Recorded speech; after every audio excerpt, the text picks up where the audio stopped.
ఎందుకు ఈ మాట చెప్తున్నా అంటే మనము ఆడవాళ్ళము పొద్దు నుండి సాయంత్రం వరకు భర్త కోసం, పిల్లల కోసం, పక్కింటోళ్ళ కోసం, అత్త మామ కోసం, అందరి కోసం పని చేస్తాం. కానీ మన కోసం మనం ఏం పని చేస్తాం? మనకు అసలు యాది కూడా ఉండదు. చాలా మంది ఆడవాళ్ళు ఏం చేస్తారంటే నిజంగా కూడా క్రోసులు వేసుకుంటే మళ్ళీ పని చేసుకుంటారు ఇంటికి. కానీ ఎవరు కూడా అరే డాక్టర్ ఏదైనా హాస్పిటల్కి వెళ్ళమంటారు. అదే కొడుకో, భర్తకో, బిడ్డకో జ్వరం వస్తే ఊరుకుంటాం. మనం తప్పకుండా మళ్ళీ హాస్పిటల్ తీసుకుపోయేదా ఊరుకోం. అంటే మనందరం కూడా ఒకసారి ఆలోచన చేసుకోవాలి. అందరికీ పని చేసే క్రమంలో మన గురించి మనమే మర్చిపోతున్నాం, మన పేరే మనం మర్చిపోతున్నాం. కానీ దయచేసి చైతన్యం తెచ్చుకోవాలి. ఇక మస్తు అయిపోయింది, మస్తు సేవ చేసాం, సేవ చేస్తూనే ఉన్నాం. కానీ మన గురించి మనం కూడా ఆలోచించుకోవాల్సినటువంటి అవసరం ఉంది.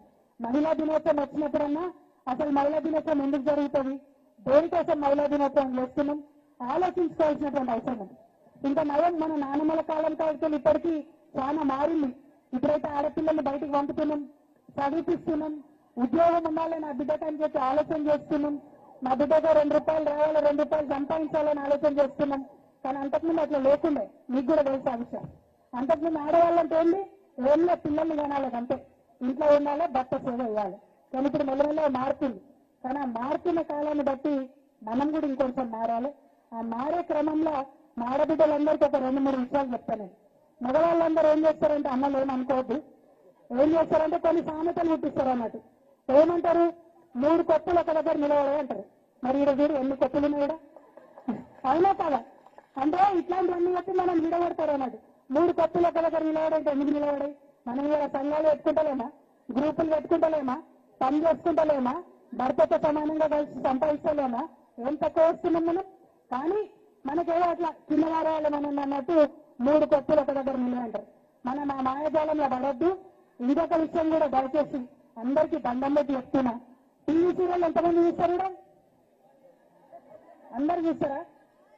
గతం టీవీ సీరియల్ చూసిరంటే ఇంకో సంగతులుగా అతను ఎట్లా చంపాలి, ఆడబిడ్డను ఎట్లా ఆడిపోసుకోవాలి, కోడల్ని ఎట్లా కొట్లాడాలి, ఇదే నేర్పిస్తారు టీవీలో.